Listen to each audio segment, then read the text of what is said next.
Hi అండి, నమస్తే. Welcome back to మా ఇంటి వంటలు. ఈరోజు స్పెషల్ రెసిపీ వచ్చేసి నాకు ఎంతో ఇష్టమైన గోధుమల పాయసం అండి. పిల్లలైనా పెద్దలైనా చాలా ఇష్టంగా తింటారండి ఈ పాయసం. ఇన్కేస్ అంత బాగుంటుంది. పదండి ప్రాసెస్లోకి వెళ్ళిపోదాం. కొలతల ప్రకారం చెప్తున్నానండి. ఇక్కడ నేను 1 గ్లాస్ గోధుమలు తీసుకున్నాను.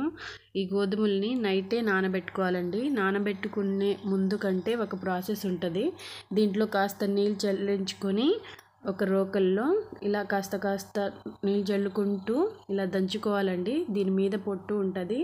ఆ పొట్టు మొత్తం వచ్చే వరకు ఇలా మెల్లిగా దంచుకోవాలి. ఈ వీడియో క్లిప్లో చూపించినట్టుగా కొంచెం కొంచెం దంచుకోవాలండి. దీని మీద ఉన్న పొట్టు మొత్తం బయటికి వచ్చేస్తుందండి. ఇప్పుడు ఈ గోధుమలని ఒక చాటలో వేసుకొని ఇసురుకోవాలండి. దీని మీద ఉన్న పొట్టు మొత్తం చక్కగా బయటకు వచ్చేసిద్ది. చూడండి ఎంత పొట్టు వచ్చిందో.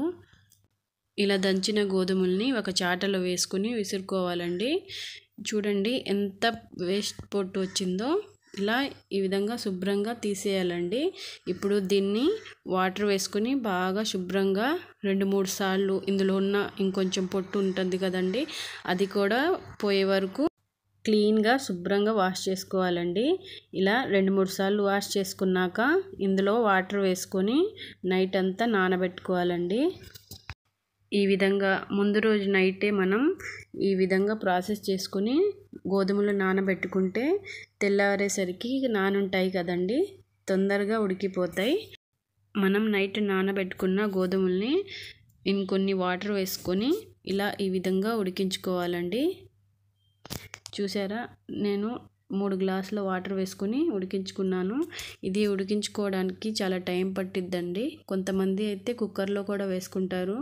కుక్కర్లో వేసుకుంటే ఇందులో జిగురు రాదండి. ఈ గోధుమల్లో ఉన్న జిగురు మొత్తం బయటికి రావాలి. ఇలా ఉడికించుకుంటేనే ఇందులో ఉన్న జిగురు మొత్తం వచ్చిద్ది. ఇప్పుడు ఇందులోనే 4-5 యాలకుల్ని వేసుకున్నానండి పొడి చేసుకుని. చూడండి, ఈ జిగురు ఇందులోంచే రావాలి. మనం కుక్కర్లో వేసుకుంటే ఈ విధంగా రాదండి. మళ్ళీ కొంతమంది వేరేగా సపరేట్గా గోధుమ పిండి కలిపి ఇందులో వేస్తారండి. అలా వేస్తే మనకు న్యాచురల్గా ఉన్న టేస్ట్ అనేది రాదండి. ఈలోపు మనం 1 లీటర్ పాలు తీసుకొని పక్కన మరగపెట్టుకుందామండి. ఈ లీటర్ పాలని కాస్త చిక్కగా పడేంత వరకు మరిగించుకోవాలండి. ఇంకో పొయ్యి మీద పెట్టి ఈలోపు మనం గోధుమలు ఎంతవరకు ఉడికాయో ఒకసారి చెక్ చేసుకుందాం. చూడండి ఎంత చక్కగా పువ్వులాగా విచ్చుకున్నాయి ఈ గోధుమలు. ఇప్పుడు ఒకసారి చేత్తో ఇలా చెక్ చేసి చూసుకుందామండి. చూడండి ఎంత చక్కగా ఉడికిపోయాయో గోధుమలు అనేవి. ఇలా ఉడికించుకున్నాక ఒకసారి పప్పు గుద్దితో ఇలా నలుపుకోవాలండి. ఈ విధంగా ఈ పాయసం చిక్కగా వస్తుంది. ఈ విధంగా చేసుకుంటే ఈలోపు మనం ఏ గ్లాస్తో గోధుమలు కొలుచుకుంటే అదే గ్లాస్తో 1 గ్లాస్ షుగర్ తీసుకోవాలండి. స్వీట్ ఎక్కువ తినే వాళ్ళైతే ఇంకొంచెం యాడ్ చేసుకోవచ్చు. ఇక్కడ నేను 1 గ్లాస్ షుగరే యాడ్ చేస్తున్నాను. పర్ఫెక్ట్గా సరిపోతుందండి నేను చూపించిన కొలతలతో చేసుకుంటే. ఈ వీడియో క్లిప్లో చూపించినట్టుగా ఈ విధంగా చిక్కగా ఉన్నప్పుడు మాత్రమే షుగర్ని యాడ్ చేసుకోవాలండి. ఈ షుగర్లో కూడా కొన్ని వాటర్ రిలీజ్ అవుతాయి కదండి కరిగినాక, ఇంకా చాలా పల్చగా అయిపోద్ది. అందుకనేసి కాస్త చిక్కబడినప్పుడే వేసుకోవాలి. చూడండి ఎంత చక్కగా ఉందో. ఇప్పుడు ఇందులో మనం ఈ విధంగా ఉడికించుకున్నాక పాలని యాడ్ చేసుకుందామండి. ఇక్కడే నేను 1 లీటర్ పాలు తీసుకున్నాను. బాగా చిక్కగా మరిగించుకున్నాక వేసుకుంటే చాలా బాగుంటుందండి ఈ పాయసం. ఇప్పుడు ఈ పాయసాన్ని కాస్త దగ్గరికి చిక్కబడేంత వరకు ఉడికించుకోవాలండి. ఈలోపు మనం డ్రై ఫ్రూట్స్ని వేయించుకుందామండి.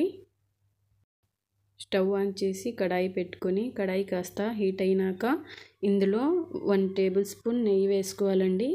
ఈ విధంగా నెయ్యి కాస్త కరిగినాక ఇందులో మనం జీడిపప్పు పలుకులు, కిస్మిస్, బాదం పలుకులు వేసుకుందాం. ఈ విధంగా వేసుకొని ఇప్పుడు వీటిలన్నిటినీ గోల్డెన్ బ్రౌన్ కలర్ వచ్చేదాకా ఫ్రై చేసుకుందామండి. ఈ విధంగా ఫ్రై చేసుకున్నాక ఇప్పుడు ఉడికించుకున్న పాయసంలో ఈ డ్రై ఫ్రూట్స్ని వేసేద్దామండి. ఇలా వేడివేడిగా వేసుకుంటే పోపు వేసినట్టు చాలా చక్కగా ఉంటుందండి, బాగుంటుంది ఫ్లేవర్ కూడా. ఇంతేనండి, గోధుమల పాయసం రెడీ అయిపోయింది. ఏమైనా పూజలు వ్రతాలు ఉన్నప్పుడు, ఫంక్షన్స్ ఉన్నప్పుడు ఈ విధంగా గోధుమలతో పాయసం చేసుకోండి. స్పెషల్గా చాలా బాగుంటుంది. టేస్ట్కి చూసుకుంటే చాలా బాగుంటుందండి ఈ పాయసం. హెల్త్కి కూడా చాలా మంచిది.